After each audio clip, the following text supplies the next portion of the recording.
السلام علیکم ورحمۃ اللہ وبرکاتہ۔ ان الحمد للہ نحمده ونستعینه ونستغفره ونعوذ باللہ من شرور انفسنا وسیئات اعمالنا، من يهده الله فلا مضل له ومن يضلل فلا هادی له، واشهد ان لا اله الا اللہ وحده لا شریک له، واشهد ان محمدا عبده ورسوله۔ اما بعد فان خير الحديث كتاب الله، وخير الهدي هدي محمد صلى الله عليه وسلم، وشر الامور محدثاتها وكل محدثة بدعة وكل بدعة ضلالة وكل ضلالة في النار۔ يا أيها الذين آمنوا اتقوا الله حق تقاته ولا تموتن إلا وأنتم مسلمون۔ يا أيها الناس اتقوا ربكم الذي خلقكم من نفس واحدة وخلق منها زوجها وبث منهما رجالا كثيرا ونساء، واتقوا الله الذي تساءلون به والأرحام إن الله كان عليكم رقيبا۔ يا أيها الذين آمنوا اتقوا الله وقولوا قولا سديدا يصلح لكم أعمالكم ويغفر لكم ذنوبكم، ومن يطع الله ورسوله فقد فاز فوزا عظيما۔ اللهم نور بكتابك قلبي واشرح به صدري وأنطق به لساني بحولك وقوتك يا أرحم الراحمين۔ رب اشرح لي صدري ويسر لي أمري واحلل عقدة من لساني يفقهوا قولي۔ اعوذ باللہ من الشیطان الرجیم، بسم اللہ الرحمن الرحیم۔ سبحان الذي اسرى بعبده ليلا من المسجد الحرام الى المسجد الاقصى الذي باركنا حوله لنريه من آیاتنا انه هو السمیع البصیر۔ لائق احترام محترم معزز سامعین، کچھ دن کچھ واقعات کے ساتھ خاص ہو جاتے ہیں، جیسا کہ رجب کا مہینہ ہے، وہ بھی کچھ دنوں کے ساتھ خاص ہے جو ابھی گزرا ہے۔ تو اس کے آخری دنوں میں معراج کی بات کی جاتی ہے۔ نبی کریم صلی اللہ علیہ وسلم کو معراج ہوئی، اگرچہ اس کی تاریخ میں اختلاف ہے، لیکن بہرحال رجب کا جو مہینہ ہے وہ اس بارے خاص کیا جاتا ہے۔ ویسے تو اقوال ربیع الاول کے بارے زیادہ مضبوط ہیں کہ اس مہینے نبی کریم صلی اللہ علیہ وسلم کو معراج ہوا۔ چونکہ ابھی یہ دن گزرے ہیں تو اس حوالے سے مختصر سی بات آپ کے سامنے کرنی ہے کہ معراج سے ہمیں سبق کیا ملتا ہے۔ آج معراج کا واقعہ بیان کیا جاتا ہے اور لوگ پتہ نہیں کیا کچھ اس میں اپنی طرف سے شامل کر کے، ایک تو اس کو مسخ کر دیا گیا جو اصل حقائق تھے، جو اصل واقعہ تھا، دوسرا اسے اسباق لینے کی بجائے ہم دوسری طرف نکل جاتے ہیں، قصے کہانیوں کی طرف۔ تو معراج اپنے اندر بڑے اسباق رکھتی ہے، اس حوالے سے ہم انشاءاللہ بات کرتے ہیں۔ نبی کریم صلی اللہ علیہ وسلم کو جو معراج کروائی گئی اس کا پس منظر کیا ہے؟ اس کے پس منظر میں ایک مختصر بات ہے، اور وہ یہ ہے کہ حضور صلی اللہ علیہ وسلم جب مکہ میں تھے، مشرکین مکہ آپ کو پتہ ہے آپ کو بڑا تنگ کرتے، بڑا پریشان کرتے۔ نبی صلی اللہ علیہ وسلم کو پھر بھی مکہ میں رہتے ہوئے ابتدا میں نبوت کے جو پہلے سال تھے اس میں آپ کو سہولت تھی، آپ کے ڈھارس بندھانے کے لیے کچھ لوگ اللہ نے آپ کو دیے ہوئے تھے، جن میں پولیٹیکلی طور پہ یعنی سیاسی طور پہ نبی صلی اللہ علیہ وسلم کو جو کسی کا سہارا تھا وہ تھے ابو طالب۔ انہوں نے اللہ کے رسول صلی اللہ علیہ وسلم کو بڑا سہارا دیا اور آپ کا بڑا ساتھ دیا۔ ایک تو ابو طالب تھے، مکہ میں سب سے بڑی شخصیت جنہوں نے آپ کو سپورٹ کیا، ایک تو ابو طالب تھا، اور دوسرا فائنانشلی طور پہ یعنی نبی صلی اللہ علیہ وسلم کو مالی طور پہ اگر کسی نے مدد کی ہے تو وہ آپ کی بیوی تھی خدیجہ رضی اللہ یہ دو شخصیات نے آپ کو مکہ میں اس وقت سپورٹ کیا جب لوگوں نے آپ کو بڑا دکھ دیا، بڑی تکالیف، بڑا پریشان کیا، لیکن اللہ کی مرضی اور اللہ کی منشا اور اس کا قانون جو ہے وہ تو سب کے لیے جب موت کا وقت آ جائے تو وہ مقرر ہے۔ 10ویں سال جب 10 نبوت ابو طالب فوت ہو گئے، اور 3 دن کے بعد، زیادہ دیر نہیں، صرف 3 دن کے بعد خدیجہ رضی اللہ تعالیٰ عنہ بھی فوت ہو جاتے ہیں۔ اب یہ دوست جو سہارے تھے یہ ایک دم سے نبی صلی اللہ علیہ وسلم سے جدا ہو گئے اور آپ بڑے پریشان اور دکھ مزید بڑھ گئے۔ ہاں، اللہ کا سب سے بڑا سہارا تو اللہ کا ہی ہوتا ہے، لیکن اسباب کی دنیا اسباب کی جگہ ہے، یہاں اسباب ہوتے ہیں، بندہ کسی نہ کسی کے ساتھ متعلق ہوتا ہے، کسی کے ساتھ اس کا جڑنا لازمی ہے، کوئی نہ کوئی سہارا تو بنتا ہے۔ اصل میں تو ہمارا رازق اللہ ہی ہے، لیکن ہم کہیں نہ کہیں اسباب کے ذریعے رزق تلاش کرتے ہیں۔ تو اسی طرح اللہ تو نبی صلی اللہ علیہ وسلم کے ساتھ، وہ تو سب کے ساتھ، لیکن جو اسباب کی دنیا ہے اس میں یہ دو شخصیات تھی اور یہ دونوں فوت ہو گئے۔ اب یہاں سے ایک اور چیز بھی اخذ کریں کہ اللہ رب العزت کا قانون اور اس کی مرضی ہو تو پھر کوئی نبی بھی ہو اللہ اس کو بھی ایسے آزمائش میں ڈال دیتا ہے۔ یعنی ایک دن فوت ہوئے ابو طالب اور 3 دن کے بعد خدیجہ رضی اللہ تعالیٰ عنہ فوت ہو گئی۔ اللہ کے رسول صلی اللہ علیہ وسلم بڑے پریشان ہیں کیونکہ اب تکالیف دینے والے مزید بڑھ گئے، ان کا پتہ یہ اس کی جو 2-4 اس کے ساتھ لوگ تھے اب تو وہ نہیں رہے، اب مزید انہوں نے پریشانیاں دینا شروع کر دی۔ اللہ کے رسول نے پھر اس وقت فیصلہ کیا کہ میں طائف کا سفر کرتا ہوں، وہاں پہ رشتہ دار ہیں، نبی صلی اللہ علیہ وسلم کے ننھالی رشتہ دار تھے، آپ نے کہا ہو سکتا ہے وہاں سے کچھ مدد ملے اور مجھے کچھ سپورٹ ہو جائے، وہ میرا یہ لحاظ کر لیں کہ ہمارا رشتہ دار تو ہے۔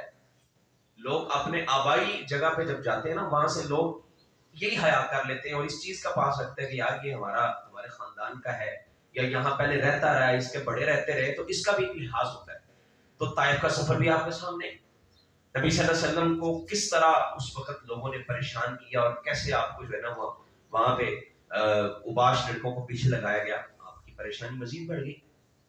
اس وقت پھر اللہ رب العزت نے اپنے پیغمبر کو، آخری نبی حضرت محمد رسول اللہ صلی اللہ علیہ وسلم کو، جب دنیا والوں نے آپ کو ٹھکرا دیا، جب دنیا والوں نے آپ کا اکرام نہیں کیا، اللہ نے آسمانوں پہ بلا کے آپ کا اکرام اور استقبال کیا۔ یہ اس کا پس منظر ہے جو معراج ہوئی۔ اچھا، معراج کے 2 حصے ہیں، ایک کو کہتے ہیں اسراء اور ایک معراج۔ اسراء کا لفظ قرآن مجید میں استعمال ہوا ہے اور معراج کا لفظ بھی۔ تو اسراء کہتے ہیں سیر کرنے کو، کسی کو لے جانا، سیر کروانا۔ نبی صلی اللہ علیہ وسلم کو اللہ رب العزت نے جو سیر کروائی ہے، مکہ سے آپ کو بیت المقدس کی طرف، یعنی اقصی مسجد کی طرف جو سفر کروایا گیا، یہ اسراء ہے، یہ زمینی سفر ہے۔ اور معراج کہتے ہیں آسمانوں کے سفر، اور یہ زمینی سفر براق کے ذریعے ہوا، جس کی نبی صلی اللہ علیہ وسلم کہتے ہیں اتنی زیادہ رفتار تھی کہ جہاں نظر جاتی وہاں اس کا قدم پڑتا تھا۔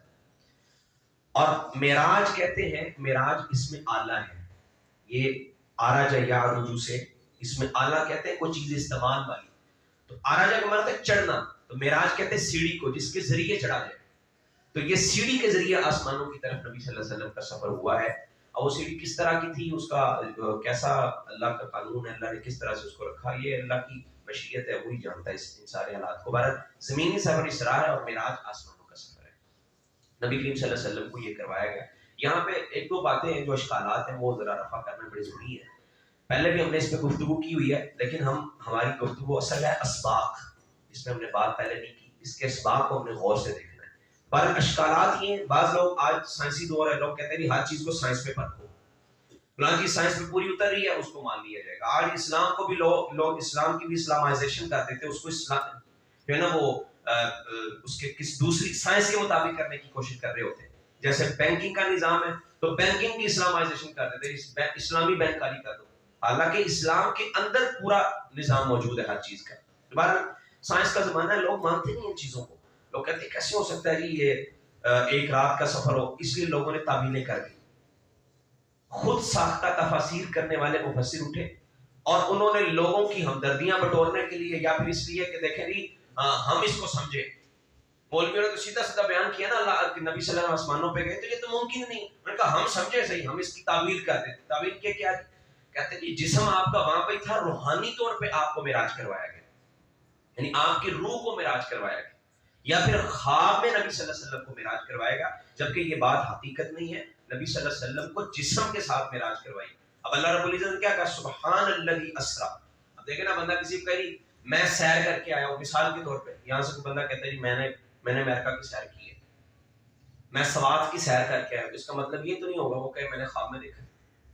سیر سے مراد تو یہی کہ تم وہاں پہ جا کے سیر کر کے کوئی آیا. اگر یہ کوئی کہے گا ہم اس کو کہیں گے تو پاگل ہے یار، ایسے کیسے ہو سکتا ہے؟ تم کہتے ہو میں نے ٹی وی میں دیکھا ہے اور جو ہے نا سوئٹزرلینڈ کو دیکھا ہوا، تو میں کہتا ہوں میں نے سوئٹزرلینڈ کی سیر کی ہوئی. یہ سیر نہیں ہوتی. سیر کا مطلب ہی یہ ہے کہ آپ وہاں گئے اور وہاں سے ہو کے آئے. کسی کو لے کے جانا اسراء کہا جاتا ہے. تو یہ تو بات ہی مسیر سے ہی غلط ہے کہ اس کو خواب کہہ دیا جائے یا اس کو کہا جائے کہ روحانی سفر ہے. تو یہ اشکال بھی ایک تو دور ہونا چاہیے. اور پھر اللہ رب العزت نے کیا کہا؟ سبحان اللہ. اب سبحان اللہ وہاں پہ استعمال کرتا ہے، اور یہ عربی کا بھی اصول ہے جہاں تعجب کا اظہار کیا ہے. جیسے کبھی کبھی ہم بھی کہتے ہیں سبحان اللہ، بڑی عجیب بات ہے، تو تعجب کے لیے یہ لفظ بولتے تھے عرب. تو اللہ رب العزت نے اس کی ابتدا ہی ایسا کی، سبحان اللہ. سبحان ہے وہ ذات جس نے سیر کروائی اپنے بندے کو. یعنی یہ کوئی عام واقعہ نہیں ہے، یہ غیر معمولی واقعہ ہے، اور اس کو عام نہ سمجھنا. یہ تعجب والی بات ہے کہ کیسے ہو سکتا ہے کہ ایک رات میں جو ہے نا اتنا لمبا سفر کر دیا. تو اللہ رب العزت کے یہ الفاظ استعمال کرنے کا مطلب یہ ہے. اور پھر جو اسراء کا لفظ ہے اسری، اللہ رب العزت نے قرآن مجید میں ایک اور جگہ استعمال کیا. کیا موسیٰ علیہ السلام کو کیا کہا؟ فَأَسْرِ بِعِبَادِي لَيْلًا إِنَّكُمْ مُتَّبَعُونَ، کہ ان لوگوں کو موسیٰ علیہ السلام سے اللہ کہہ رہے ہیں ان کو رات کو لے کے نکلو. فَأَسْرِ، وہاں بھی اسراء کا لفظ استعمال ہوا. تو موسیٰ علیہ السلام کو یہ حکم نہیں تھا کہ ان کو رات کو خواب میں لے کے نکلو یا روحانی طور پہ نکلو، جسم کے ساتھ ہی ہوتا ہے. اور پھر ایک اور بڑی بات ہے، قریش نے انکار کر دیا. دیکھیں میں آپ کے سامنے کھڑا ہوں، میں نے رات خواب دیکھا، میں دنیا کے 10 ملک پھر کے آیا ہوں خواب میں. آپ سارے کہیں گے ہو سکتا ہے. یہ تعجب نہیں ہے، کیونکہ خواب میں کچھ بھی ہو سکتا ہے. میں نے خواب میں فلاں بندے کو قتل کر دیا، خواب میں مجھے سانپ نے ڈس لیا، خواب میں مجھے گولی لگ گئی. کچھ بھی نہیں ہو. سارے بندے اس میں ماننے کو تیار ہیں. اچھا خواب ہے نا، خواب تو کچھ بھی ہو سکتا ہے. قریش مکہ وہ انکار کرنے کے لیے تیار ہونے کا، یہ کیسے ہو سکتا ہے کہ تم نے ایک رات کو یہ کیا؟ انہوں نے انکار کیوں کیا؟ اگر خواب ہوتا تو وہ بھی کہتے ٹھیک ہے، خواب میں تو پتہ نہیں کیا کچھ ہو جاتا ہے. انہوں نے انکار کرنے کی وجہ یہ تھی کہ نبی صلی اللہ علیہ وسلم نے جسم کے ساتھ اس بات کو اعلان کیا کہ میں وہاں سیر کر کے آیا ہوں. اور پھر اس لیے ابو جہل نبی صلی اللہ علیہ وسلم کے پاس آیا اور تنزیہ ہو کے کہتا محمد صلی اللہ علیہ وسلم پریشان بیٹھے ہوئے، خیر ہے. اللہ کے رسول صلی اللہ علیہ وسلم نے آپ بتایا، آپ اس وقت جو ہے نا وہ سیر کر کے آئے تھے اور آپ پریشان واقعہ تھے، کیونکہ جو صرف بیت المقدس ہے، جو مسجد اقصی ہے، 40 راتوں کا سفر تھا اس صرف مسجد کا. تو اللہ کے رسول پریشان ہے، میرا بنے گا، میں کیسے لوگوں کو بتاؤں؟ یہاں پہ اگر میں نے یہ بات کی تو کنفرم بات ہے کہ یہ میری تکذیب کریں گے، یہ مجھے جھٹلائیں گے کہ یہ کیسے ہو سکتا ہے. اللہ کے رسول پریشان بیٹھے. ابو جہل آیا، کہا کیا ہوا؟ اللہ کے رسول صلی اللہ علیہ وسلم نے اس کو کہا کہ میں بیت المقدس گیا تھا. ہنسنے لگ گیا، مذاق کرنے لگا، ٹھٹھا کرنے لگا. کہتے اچھا پھر کہو یہ؟ ہاں اللہ کے رسول نے کہا میں ہاں میں گیا تھا. بھاگا باہر گیا، لوگوں کو بلایا، اکٹھا کیا. کہتے ادھر آؤ دیکھو، جو دعویٰ کرتا ہے نا میں رسول ہوں، وہ نعوذ باللہ من ذالک وہ پاگل ہو گیا ہے، اس کو پتہ نہیں کیا ہو گیا. وہ کہہ رہا ہے میں ددی دودھ سے ہو کے آ گیا. نبی صلی اللہ علیہ وسلم کے پاس دوبارہ لوگوں کو اکٹھا کر کے لایا. ابوبکر رضی اللہ عنہ کے پاس بھی ہو گیا. تو نبی صلی اللہ علیہ وسلم نے پھر کہا ہاں میں نے معراج کی ہے، میں گیا ہوں مسجد اقصی. تو وہاں لوگ کہتے ہیں اچھا چلو یہ بتاؤ اگر تم گئے ہو بیت المقدس کا حالات بتاؤ، کیونکہ لوگوں نے تو دیکھا ہوا تھا. قریشی مکہ کے جو قریش ہے یا کوئی اور بھی لوگ ہیں وہاں سے ہو کے آتے رہتے تھے، کیونکہ مسلمانوں کا قبلہ اول ہے. انہوں نے کہا بتاؤ بیت المقدس کے حالات کیا ہیں، وہ کس طرح کیا ہے. نبی کریم صلی اللہ علیہ وسلم کہتے ہیں میں پھر پریشان ہو گیا. بتا کہیں پہ جائے ایک آدھے دن کے لیے بھی چلا جائے تو وہاں کی چیزیں نوٹ تو نہیں کرنا شروع کر دیتے. آپ اس مسجد کے پکے نمازی بھی ہو تو شاید آپ کو پنکھوں کی تعداد معلوم نہ ہو کہ اس مسجد میں کتنے پنکھے ہیں، اتنا تو کوئی غور نہیں کرتا.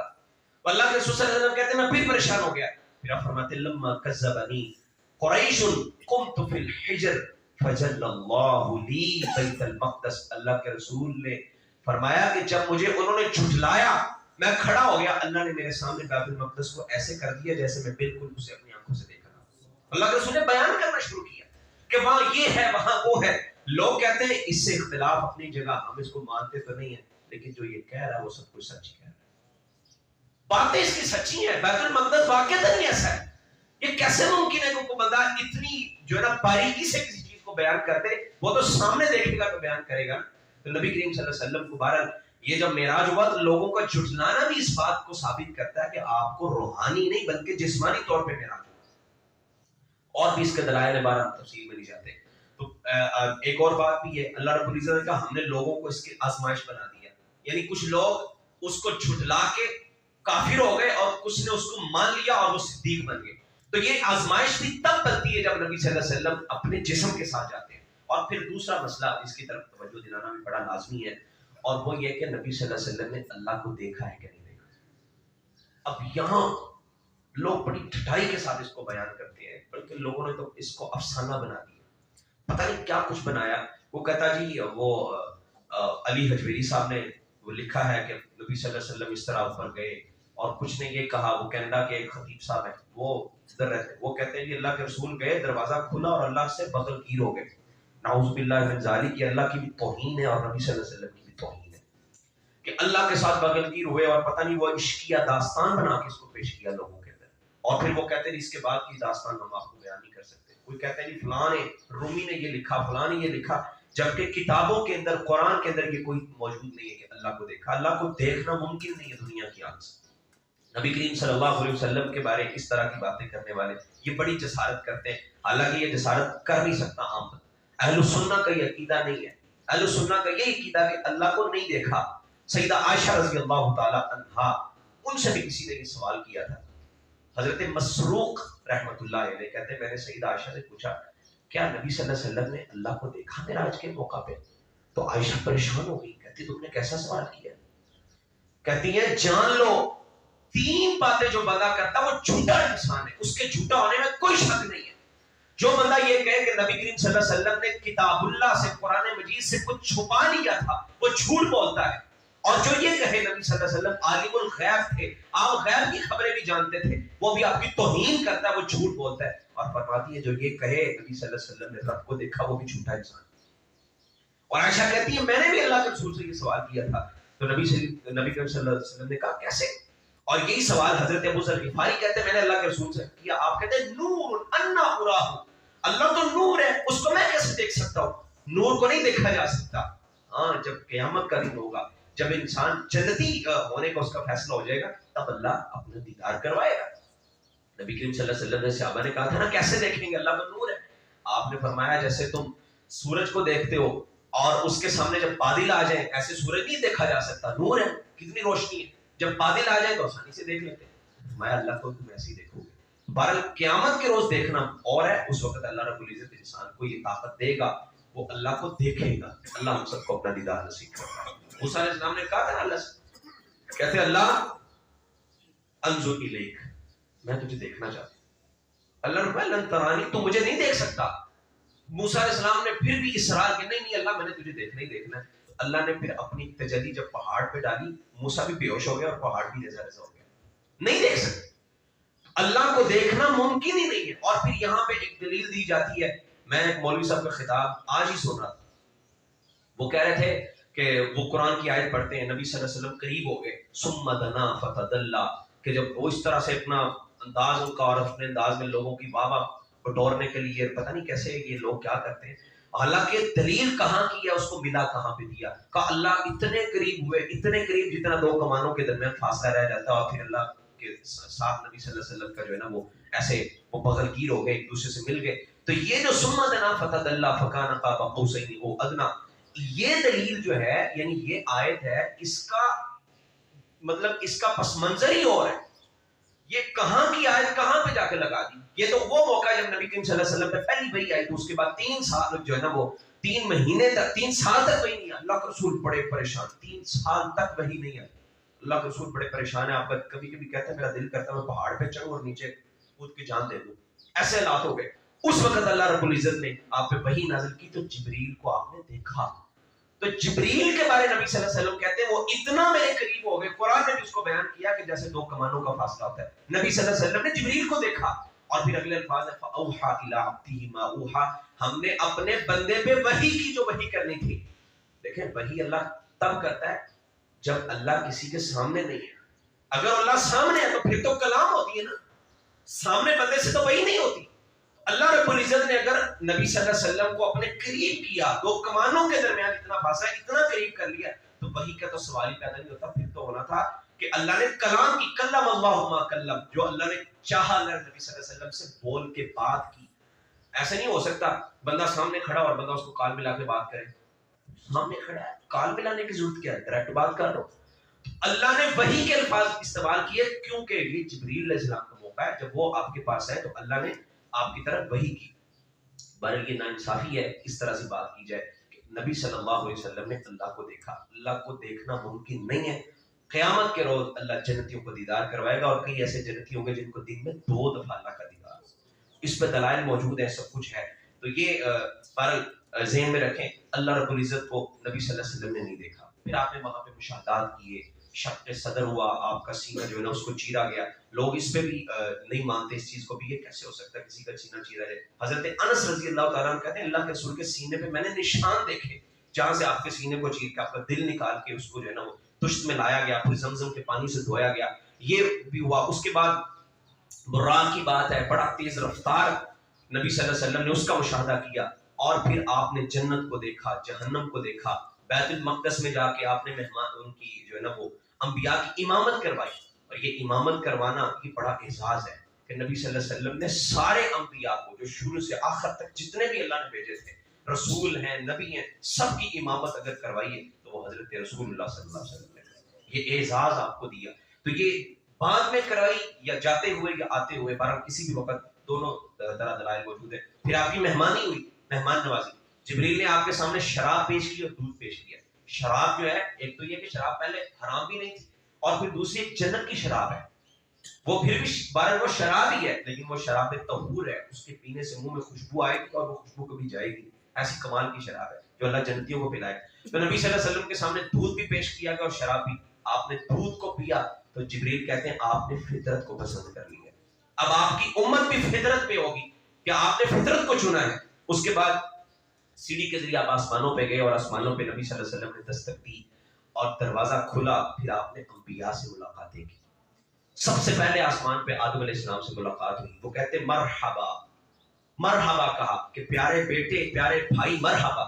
اس کے بعد دوسرے آسمان پہ حضرت عیسیٰ اور علیہ السلام سے ملاقات ہوئی، یوسف علیہ السلام سے. یوسف علیہ السلام کی بات اللہ کے رسول بتاتے ہیں، کہتے ہیں یوسف کو جب میں نے دیکھا تو مجھے یوں لگا کہ ساری دنیا کا آدھا حسن اکیلے یوسف میں.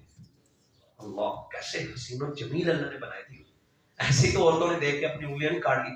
اور اللہ کے رسول بھی ان کی یہ منظر کشی کرتے ہیں کہ جب میں نے یوسف کو دیکھا مجھے یوں لگا کہ اللہ نے آدھا حسن دنیا کو دیا اور آدھا اکیلے یوسف کو دے دیا. اتنا خوبصورت اللہ رب العزت نے ان کو بنایا. ابراہیم علیہ السلام سے چوتھے آسمان پہ ادریس، اور پھر پانچویں پہ ہارون علیہ السلام اور موسیٰ علیہ السلام سے پھر ملاقات ہوئی چھٹے آسمان پہ. اور ساتویں آسمان پہ آپ کی ملاقات ہوئی حضرت ابراہیم علیہ السلام سے. ابراہیم السلام کیا کہتے ہیں؟ کہتے ہیں یا محمد اقرأ امتک منی السلام. کہتے ہیں اے محمد میری طرف سے اپنی امت کو سلام کہنا. ابراہیم علیہ السلام کہہ رہے ہیں. اور ایک اور بات بھی وہ کہہ رہے ہیں کہ امت سے کہہ دینا جنت بڑی خوبصورت ہے، جنت بہت اچھی جگہ ہے، لیکن یہاں چٹیل میدان ہے. جگہ اچھی ہے، جیسے آج بھی ہم کسی سوسائٹی میں جاتے ہیں، کوئی جگہ تلاش کرتے ہیں، میں نے وہاں پلاٹ لینا ہے، وہاں رہنا ہے. لوگ دیکھتے ہیں وہاں سبزہ ہے کہ نہیں ہے، وہاں سیوریج ہے، کیا کچھ دیکھا جاتا ہے. کہتے ہیں جنت بڑی اچھی جگہ ہے، پلاٹ یہاں پہ بڑے بافر موجود ہے، اپنا پلاٹ تم نام کروا لو، لیکن یہ چٹیل میدان ہے، یہاں پہ درخت لگانے ہیں. تو پھر اللہ کی تسبیح کیا کرو، سبحان اللہ، الحمدللہ، اللہ اکبر، لا الہ الا اللہ، یہ کثرت سے پڑھا کرو تاکہ جنت میں وہاں پہ جو ہے نا وہ کیاریاں لگ جائیں، پودے لگ جائیں، وہاں پہ سبزہ لگ جائے. تو وہ کہتے ہیں اپنی امت کو وقت ضائع کرنے کی بجائے اللہ کا ذکر کیا کرے. ابراہیم علیہ السلام نے یہ بات کی. اس کے بعد رسول اللہ صلی اللہ علیہ وسلم سدرۃ المنتہا پہنچتے ہیں. منتہا کہتے ہیں کسی چیز کی انتہا ہو، جہاں وہ چیز ختم ہو جاتی ہے. انتہا، منتہا بھی اسی سے ہے، یعنی یہ انتہائی مقام ہے، اس سے آگے کوئی نہیں جا سکتا. کسی فرشتے کو اجازت نہیں ہے اس سے اوپر چلا جائے. اس سے اوپر اللہ کا عرش ہے اور اللہ اپنے عرش پہ مستوی ہے. اللہ کے علاوہ وہاں کوئی نہیں جا سکتا، فرشتے بھی نہیں جا سکتے. نبی کریم صلی اللہ علیہ وسلم بھی وہاں تک گئے، سدرۃ المنتہا تک. آپ نے اس کا بھی منظر پیش کیا کہ وہ بڑی خوبصورت جگہ ہے، اور وہاں وہ ایسے جیسے بیری کا درخت ہوتا ہے، وہاں ہیرے جواہرات کے وہ اس پہ اوپر پھل لگے ہوئے. تو اس طرح کی منظر کشی آپ نے کی، اور آپ نے فرمایا وہاں سے نہریں نکلتی ہیں. وہاں حوض کوثر کی نہر بھی ہے، اور وہاں پہ جنت کی میدان بھی ہیں، یہ سارے منظر آپ نے وہاں بیان کیے. آپ کو پھر دودھ پیش کیا گیا وہاں، اور پھر شراب پیش کی گئی. اللہ کے رسول صلی اللہ علیہ وسلم نے پھر دودھ کو اختیار کیا اور فطرت کو چن لیا. تو انسان کی جو فطرت ہے، یعنی نبی صلی اللہ علیہ وسلم کی ایک فطرت اور پھر امت محمدیہ کی فطرت، وہ یہ ہے کہ اللہ ایک ہے. توحید پہ اللہ نے سب کو پیدا کیا. آج لوگوں نے فطرت سے اپنے آپ کو ہٹا لیا، اور لوگ دودھ تو نبی صلی اللہ علیہ وسلم اس وقت چنا، آج لوگ شراب پیتے ہیں فطرت سے ہٹ جاتے. جو بندہ شرابی ہے نا، آپ یاد رکھیں وہ بندہ فطرت سے ہٹا ہوا جو شراب پیتا ہے، کیونکہ یہ حرام ہے. اور ام الخبائث اس کو کہا گیا کہ ساری بیماریوں کی ماں ہے شراب. اس کے پینے کے بعد کوئی حیا نہیں رہتا، اس کے پینے کے بعد کوئی ہوش و حواس نہیں رہتے، پتہ نہیں لوگ کیا کچھ کر جاتے ہیں. تو اس لیے شراب جو ہے انسان کو فطرت سے ہٹا دیتی ہے. نبی صلی اللہ علیہ وسلم نے اس کو چنا. اور پھر آپ نے دروازہ جہنم کو دیکھا، دجال کو دیکھا، جنت کا مشاہدہ کیا، بلال کے قدموں کی آہٹ کو بھی سنا. جبریل سے پوچھا یہ کون ہے؟ کہا جی یہ بلال ہے. اللہ کے رسول صلی اللہ علیہ وسلم واپس آئے، کہا بلال کمال کی بات ہے، تو ادھر چل رہا ہے اور تیرے قدموں کی آواز میں نے جنت میں سنی ہے، کرتا کیا ہے؟ عمل تو بتا. دیکھیں نبی صلی اللہ علیہ وسلم کے اندر یہ تڑپ ہے کہ بلال کون سا ایسا عمل کرتا ہے تاکہ میں لوگوں کو بھی بتا سکوں اور وہ عمل مطلب سب کے سامنے آئے، کیسا کمال کا عمل. اور بلال کون ہے؟ حبشی ہے، غلام ہے، بکتے بکتے آئے ہیں. ہمارے ہاں ایسے لوگوں کی کوئی حیثیت نہیں ہوتی، بدو قسم کا انسان، پینڈو جس کو ہم کہتے ہیں، اور وہ ایسا کمال کا انسان ہے کہ یہاں چل رہا ہے اور جنت میں آوازیں آ رہی. اللہ کے رسول فرماتے بلال عمل تو بتاؤ کرتے کیا ہو؟ اللہ کے رسول عمل تو وہ بڑا نہیں کرتا، جب بھی وضو کرتا ہوں تو میں وضو کے لیے 2 رکعتیں پڑھ لیتا ہوں، جب بھی بے وضو ہوتا ہوں وضو کر لیتا ہوں اور وضو کی 2 رکعتیں پڑھتا ہوں. تو وضو تحیت الوضو جس کو کہتے ہیں، جب بھی مسجد میں آئے تو مسجد میں آ کے انسان 2 رکعتیں پڑھے، جس کو تحیت المسجد کہہ دیتے ہیں. یعنی وضو جب بھی بے وضو ہو وضو کر لیں. ہم تو باوضو رہتے ہی نہیں ہیں، باوضو رہنا بھی بہت کمال کی بات ہے. تو وہ کہتے ہیں کہ میرا یہی عمل ہے، اور اس عمل کے نتیجے میں کیسا کمال کا اللہ نے کو موقع دیا. پھر آپ نے مشاطہ فرعون کو دیکھا، جو بیوٹی میکر تھی فرعون کی بیٹی جو ہے نا اس کو تیار کیا کرتی، اس کا حسن انجام دیکھا کہ ایک دفعہ اس کے ہاتھ سے کنگھی گر گئی تو اس نے اللہ کا نام لے لیا. تو بیٹی اس کی فرعون کی کہنے لگی تم نے کس کو پکارا؟ باپ تو میرا جو ہے نا، رب تو وہ ہے. اس نے کہا نہیں، رب وہ ہے جو تیرا بھی ہے، میرا بھی ہے، تیرے باپ کا بھی رب ہے.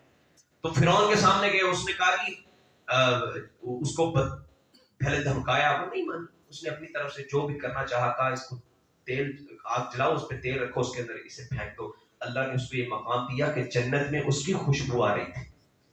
اور پوچھا یہ کون ہے؟ کہا یہ فرعون کی جو بیٹی ہے نا، اس کو تیار کرنے والی یہ مشاطہ ہے، اس کی خادمہ تھی. اللہ نے یہ مقام دیا، رب کے لیے اس نے جان دیا، اور جنت میں اس کی خوشبوئیں آ رہی ہیں.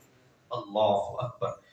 اور پھر نبی کریم صلی اللہ علیہ وسلم کو فرشتوں کی جماعتوں کے پاس سے گزرتے، کئی فرشتے کیا کر رہے ہیں، اپنی ڈیوٹیاں دے رہے ہیں. اور یہاں ایک اور بات بھی یاد رکھیں، نبی صلی اللہ علیہ وسلم کو فرشتوں نے کہا یا محمد امتک بالحجامہ، اے محمد اپنی امت کو حکم دینا کہ وہ حجامہ کروایا کرے. حجامہ سینگی جس کو کہتے ہیں، یہ یونانی طریقہ علاج ہے. پہلے تو بڑا یہ تھا، آج بھی تھراپی کے نام سے، یہ کپنگ تھراپی اس کو کہتے ہیں، اس کے نام سے یہ موجود ہے بارہ. تو یہ ایک بڑا اچھا طریقہ علاج ہے، فاسد خون نکل جاتا ہے، اس سے بڑی بیماریوں کا علاج ہوتا ہے. تو یہ وہ فرشتوں نے کہا نبی صلی اللہ علیہ وسلم کو کہ اپنی امت کو اس کا جا کے حکم دے.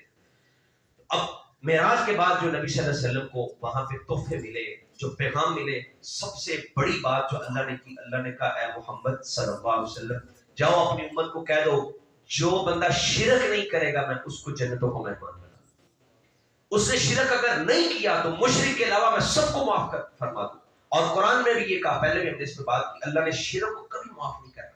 تو اللہ نے کہا توحید جو ہے نا، توحید پہ جو بھی قائم رہے گا اللہ اس کے چاہے تو کبیرہ گناہ بھی بخش دے، لیکن اگر چاہے تو اس کو کچھ سزا دے، لیکن کبھی نہ کبھی تو وہ جنت سے نکلے. اور پھر اس کے بعد اللہ نے 5 نمازیں تحفہ دی. اللہ اکبر. 5 نمازیں نبی صلی اللہ علیہ وسلم کا معراج کا. تو آج لوگ نام لیتے ہیں معراج کا، اور معراج کے نام پہ لوگ پیسہ بھی بٹورتے ہیں، پتہ نہیں کیا کچھ کرتے ہیں، لیکن نماز کی تلقین نہیں ہے، نماز کا جو ہے نا وہ پاسداری نہیں ہے، نماز کی پابندی ہے نہیں. بڑے بڑے خاندان بے نماز پڑے ہوئے ہیں، بڑے بڑے لوگ بے نماز بیٹھے ہوئے ہیں جن کو نماز کی پرواہ نہیں. میں کل ایک جو ہے نا وہ عالم دین نے کچھ اقوال نقل کیے ہوئے تھے قرآن و حدیث کے خلاصے کے طور پہ، تو میں حیران ہو گیا پڑھ کے کہ نماز کی اہمیت کتنی زیادہ ہے. کہ ایک بندے میں اگر وہ خصلتیں پائی جائیں، یہ قرآن و حدیث کا مطالعے کی بات ہے، یہ کوئی اپنی طرف سے نہیں کہا انہوں نے، کہ اگر کسی بندے میں یہ خصلتیں پائی جائیں تو وہ بندہ منافق ہو سکتا ہے، اور اس میں ایک خصلت یہ ہے جو نماز کو لیٹ کر کے پڑھتا ہے لیکن لیٹ کر کے پڑھتا ہے، وہ بھی منافقت کی خصلت اس میں پائی جاتی ہے۔ اور ایک وہ بندہ جو جماعت سے پیچھے رہنے کی کوشش کرتا ہے، جماعت سے کبھی پڑھی کبھی نہ پڑھی، ایک بندہ جو پڑھتا ہی نہیں ہے۔ ہمارا ایک علماء کا گروپ ہے، میں تو اس میں طالب علم ہوں، ہم بھی اس میں ایڈ ہیں، بڑے بڑے ماشاءاللہ مفتیان اس میں، عبدالستار حماد صاحب جو پاکستان کے بڑے مفتی ہیں۔ تو پرسوں کسی نے سوال کیا، اس نے کہا ایک بندے کی نماز رہ جائے فجر کی، تو وہ اس کو پھر کب پڑھے؟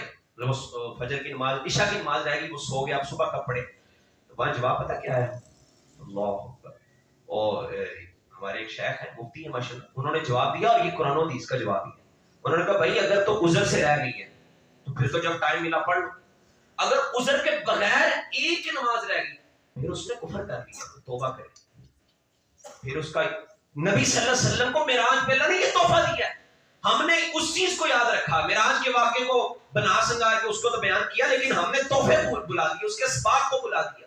تو نماز کا یہ حکم ہے۔ امام البانی رحمۃ اللہ علیہ سے کسی نے فتویٰ لیا، انہوں نے کہا کہ بتائیں فجر کی نماز اگر بندہ لیٹ اٹھے تو کیا حکم ہے؟ انہوں نے کہا اگر تو وہ اٹھا ہے، اس کو اذان سنائی دی، الارم بولا، وہ اٹھ گیا، اس نے الارم بند کیا پھر سو گیا، یا اذان سنی پھر سو گیا، پھر اٹھا دوبارہ، پھر وہ نہ پڑھے، پھر وہ توبہ کرے، اس نے کفر کیا، اس نے نماز چھوڑ دی ہے۔ نماز تو کفر اور بندے کے درمیان فرق کرنے والی چیز ہے۔ تو ہمارے تو لوگ کتنے بے نماز بیٹھے ہیں، کتنے جو نا خاندانوں کے خاندان بے نماز ہیں، گھروں میں کتنے لوگ ہیں جو نماز پڑھنے والے ہیں، اور یہ مارکیٹ کا چکر لگا رہے ہیں، آپ کی مساجد کتنے لوگ یہاں پہ آتے ہیں۔ بے نماز کا انجام پہ تو ہماری گفتگو نہیں ہے، بہرحال نماز کا تحفہ اللہ نے دیا معراج کے موقع پہ۔ اور کتنی تھی؟ 50 نماز۔ نبی صلی اللہ علیہ وسلم چھٹے آسمان پہ جب آتے موسیٰ علیہ السلام کے پاس، واپسی پہ بھی نبیوں کے آسمانوں پہ ایسے آتے گئے، تو وہ کہتے ہیں میں نے تجربہ کیا اپنی امت پہ، وہ تو 3 بھی نہیں پڑھتی تھی، دوبارہ جاؤ۔ اللہ کے رسول واپس گئے، 45 ہوئی، پھر 40 ہوئی، کرتے کرتے کرتے جب 5 رہ گئی تو اللہ کے رسول صلی اللہ علیہ وسلم پھر آئے، موسیٰ علیہ السلام کہتے ہیں انہوں نے 5 بھی نہیں پڑھ دی۔ نبی صلی اللہ علیہ وسلم کہتے ہیں مجھے حیا آتی ہے اپنے اللہ سے کہ 5 بھی میں، اب اللہ نے 5 کہہ دی تو 5 بھی میں کم کروا لوں، مجھے اب حیا آتی ہے، بس اتنی کافی ہے۔ اللہ نے پھر اس وقت کیا کہا؟ میرا قول کبھی بدلتا نہیں ہے، اگر تمہاری امت 5 نمازیں پڑھے گی تو میں 50 کے ثواب۔ ایک بندہ سارا دن 50 نمازیں پڑھتا رہے، کتنی مشقت ہے۔ اللہ نے کہا 5 بھی پڑھ لو تمہیں ثواب 50 کا ملے گا۔ وہ جو مقرر تعداد کی تھی، تعداد کم ہو گئی ہے لیکن اجر کم نہیں کیا اللہ نے۔ اللہ کتنا رحیم ہے، اللہ کتنی محبت کرتا ہے اپنے بندے کے ساتھ۔ تو معراج کا ایک تو پیغام 5 نمازیں تھی، اور سورہ بقرہ کی آخری 2 آیتیں، ایک یہ بھی اس وقت تحفہ ملا۔ اور دیکھیں نماز ہر چیز کی جو فرضیت ہے، رمضان کے روزے ہیں، زکوٰۃ ہے، اللہ زمین پہ فرض کیا، لیکن نماز اللہ نے کہاں پہ دی ہے؟ عرش پہ بلا کے، اپنے پاس کر کے، قریب کر کے اللہ نے نبی صلی اللہ علیہ وسلم کو نماز کا تو اس پہ اہمیت کا اندازہ لگائے نماز کتنی اہم چیز ہے۔ ہم اس کو سمجھتے ہی نہیں، ہم سمجھتے ہیں کہ کوئی لوگ یہ کہتے ہیں دل کی نماز ہوتی ہے۔ اور ایک بندہ میرے پاس ملنگ صاحب سے کسی دن بیٹھا ہوا تھا کہ وہ میں چائے پی رہا تھا ایک جگہ بیٹھ، اور کہتا بھائی جانو دل میں پڑی ہوتی ہے کہ بڑی؟ میں نے کہا اللہ کے رسول کا دل صاف نہیں تھا، صحابہ کا دل صاف نہیں تھا، انہوں نے تو کبھی جماعت سے نہیں چھوڑی، اور ہم کہاں پہ کون سی امت میں آ گئے، اور ہم کسی روحانیت اور طریقت کی بات کرتے ہیں، اور یہاں پہ آپ کہتے ہیں دل سے ایک بھی پڑھ لے تو کافی ہے، ایک سجدہ بھی قبول ہو گیا تو کوئی بات نہیں ہے۔ یہ نماز 5 وقت اس کو ادا کرنا، پابندی سے کرنا، مسجد میں آ کے کرنا۔ اور پچھلے جمعہ میں بھی ہم نے بات کی ان ذالک من عزم الامور، وہ اپنے بیٹے کو لقمان نے نصیحت ہے، بڑے ہمت کا کام ہے یہ، اور یہ کام ضروری کام ہے۔ نبی صلی اللہ علیہ وسلم کو اللہ نے آسمانوں میں بلا کے یہ تحفہ دیا ہے، اتنی اہم چیز ہے، اتنا اہم کام ہے یہ۔ دیکھیں نا کوئی چیز لکھ کے کسی کو بھیج دی جاتی ہے یا کال کر دی جاتی ہے یار فلاں کام ہے، ایک بندہ کہتا بھائی پاس آؤ گے بیٹھ کے بات کریں گے، یہ کوئی عام بات نہیں، بیٹھ کے آمنے سامنے بات ہوگی، خاص مسئلے پہ بات ہو تو اس کو سامنے بٹھا کے کی جاتی ہے، پاس بلا کے کی جاتی ہے، کوئی چھوٹی موٹی باتیں ہوں یا کوئی بہت زیادہ اہم نہ ہو۔ بہرحال نبی صلی اللہ علیہ وسلم نے جو فرائض ہمیں دیے وہ سارے اہم ہی ہیں، لیکن نماز ان میں بڑی اہم چیز ہے۔ اس کے بعد سورہ بقرہ کی آخری 2 آیتیں، نبی صلی اللہ علیہ وسلم نے فرمایا جو بندہ رات کو ان آیتوں کو پڑھ لیتا ہے وہ اسے کافی ہو جاتی ہے۔ آمن الرسول بما انزل الیہ من ربہ والمؤمنون، یہ 2 آیتیں۔ اور پھر ہمیں جو معراج سے سبق ملتا ہے وہ ایک سبق یہ بھی ہے، اللہ بڑا مہربان ہے۔ کیسے مہربان ہے کہ اللہ نے 50 سے کم کر کے 5 کر دی لیکن اجر کم نہیں کیا، یہ اس کی مہربانی ہے۔ اور معراج کا ایک سبق یہ بھی ہے کہ جب زمین کے سارے دروازے بند ہو جائیں اور بندہ ہمت نہ ہارے تو اللہ کبھی نہ کبھی اپنا دروازہ ضرور کھولتا ہے، اللہ بندے کی مدد ضرور کرتا ہے۔ اور دین کا دائی جو ہوتا ہے اس کو مشکلات ضرور آتی ہیں، اور وہ اگر ڈٹا رہے، ثابت قدم رہے، وہ پیچھے نہ ہٹے، اللہ کے ساتھ جڑا رہے، تو پھر ان مع العسر یسرا، کہ آسانی جو ہے نا وہ مشکل کے ساتھ ہی کھڑی ہوتی ہے، اللہ نے اپنے پاس بلا لیا ہے۔ تو یہ اس کا سبق، آخرت کا، جنت کا، جہنم کا یقینی علم بھی ہمیں معراج سے سمجھ آتا ہے، کیونکہ نبی صلی اللہ علیہ وسلم نے آنکھوں سے دیکھا۔ کوئی لوگ اس کو نہ مانے، لیکن نبی صلی اللہ علیہ وسلم نے آنکھوں سے دیکھی۔ بیت المقدس کے بارے ہماری ذمہ داری کیا ہونی چاہیے؟ ہمیں اس کی فکر ہونی چاہیے، اس کو آزاد کروانے کی فکر ہونی چاہیے، یہ بھی ہماری ذمہ داری میں شامل، یہ بھی معراج کے اسباق میں سے ہے۔ اور پھر معراج کا ایک سبق یہ بھی ہے کہ سابقہ لوگوں کے تجربات سے فائدہ لینا چاہیے۔ نبی صلی اللہ علیہ وسلم نے موسیٰ کے تجربے سے فائدہ لیا ہے علیہ السلام۔ موسیٰ علیہ السلام نے کہا میرا تجربہ یہ ہے کہ میری امت نے نہیں پڑھا، واپس آؤ۔ اللہ کے رسول نے ان کے تجربے کو سنا، پھر اس پہ عمل بھی کیا۔ تو سابقہ لوگوں کے تجربات سے ہمیں سبق لینا چاہیے۔ اس کے بعد اس سے استفادہ ہم کر سکتے ہیں سابقہ لوگ، اتحاد اور اتفاق کا درس ہے معراج کے اندر۔ نبی صلی اللہ علیہ وسلم جب نبیوں کے پاس جاتے، سب نبیوں کا دین مختلف ہے، شریعتیں یعنی ان کی مختلف ہیں، کسی کے پاس کیا شریعت ہے، کسی کے پاس کیا شریعت، لیکن سارے کہہ رہے ہیں مرحبا مرحبا، محبت کے ساتھ آپ کو بلا رہے ہیں، اور کہتے ہیں پیارے بھائی تجھے تیرا استقبال ہے۔ یہ اتحاد کا درس ہے۔ آج تو مسالک نے ایسا جو ہے نا وہ ناک میں دم کیا ہوا، اور اتنی جنگ چھڑی ہوئی ہے، ایک دوسرے مسلک کا ہے، کسی اور مسلک کا ہے، لڑائیاں ہو رہی ہیں، دنگے فساد ہو رہے ہیں۔ تو اتحاد کا بھی درس معراج کے اندر ہے۔ اور معراج میں ایک سبق یہ بھی ہے کہ اگر کسی سے آپ کو کوئی مطلب نبی صلی اللہ کسی پہ اختلاف بھی ہو جائے تو پھر بھی اس کی خیر خواہی کرو۔ بارہ یہاں اختلاف تو نہیں ہے، نبی صلی اللہ علیہ وسلم جب آئے نا، موسیٰ علیہ السلام رونا شروع کر دیا، بس آخری بات ہے۔ اللہ کے رسول نے بھی دیکھا موسیٰ رو رہے ہیں، کہ میں اس لیے رو رہا ہوں کہ یہ لڑکا بعد میں آیا لیکن یہ زیادہ امت کو جنت میں لے کے جائے، اس لیے رشک کیا۔ یعنی اگر کسی پہ آپ کو نعمت دیکھتے ہو تو اس پہ رشک کر سکتے ہیں۔ ہمارے ہاں حسد ہوتا ہے، ہم کہتے ہیں یہ سے چھین جائے مجھے مل جائے، رشک کرنے کے بعد پھر اس سے خیر خواہی ضرور کرو۔ موسیٰ علیہ السلام نے یہ دیکھا اس کی امت زیادہ جنت میں جائے گی، لیکن خیر خواہی بھی ساتھ ہی کرتی کہ 50 نہیں پڑھ دی انہوں نے، یہ خیر خواہی نہیں کی، حالانکہ وہ یہ بھی کہہ رہے ہیں کہ یہ میرے سے زیادہ بعد میں آیا اور زیادہ امت لے کے جائے گا، ساتھ خیر خواہی کی۔ خیر خواہی میں برکت ہوتی ہے، آپ دوسروں کی خیر خواہی کریں تو اس میں برکت ہوتی ہے، اور برکت کے لیے دوسروں کو اچھا مشورہ دیا کریں، اچھی بات کیا کریں۔ یہ سارے معراج کے اسباق ہیں۔ اور نماز کا سبق وہ ہم نے بات کر لی ہے۔ اللہ رب العزت ہمیں معراج کے جو اسباق ہیں ان کو سمجھنے کی توفیق دے۔ ایک یہ بھی ہے، نبی صلی اللہ علیہ وسلم جب آسمانوں پہ گئے، آپ نے دستک دی تو کہا کون ہے؟ آپ نے فرمایا انا محمد، میں محمد صلی اللہ علیہ وسلم۔ یہ بھی ایک ادب ہے کہ جب کسی کے گھر جاؤ یا کسی کو کال کرو، آگے سے پوچھو یہ میں نام بتانا چاہیے۔ تو یہ مطلب جتنے مرضی آپ اسباق نکال لیں، اور بھی نکل سکتے ہیں۔ تو اللہ ہمیں معراج کے جو اللہ نے ہمیں تحفے دیے ہیں ان کے اوپر عمل کرنے کی توفیق دے۔ نماز ہے، توحید ہے، سورہ بقرہ ہے یعنی قرآن مجید، سورہ بقرہ کی صرف آیات نہیں، قرآن مجید، تو قرآن مجید سے ہمیں جڑنے کی توفیق دے، اور اللہ ہمیں جو اس سے اسباق ہیں ان کو سمجھ کر عمل پیرا ہونے کی توفیق عطا فرمائے۔ اقول قولی ھذا وآخر دعوانا الحمدللہ۔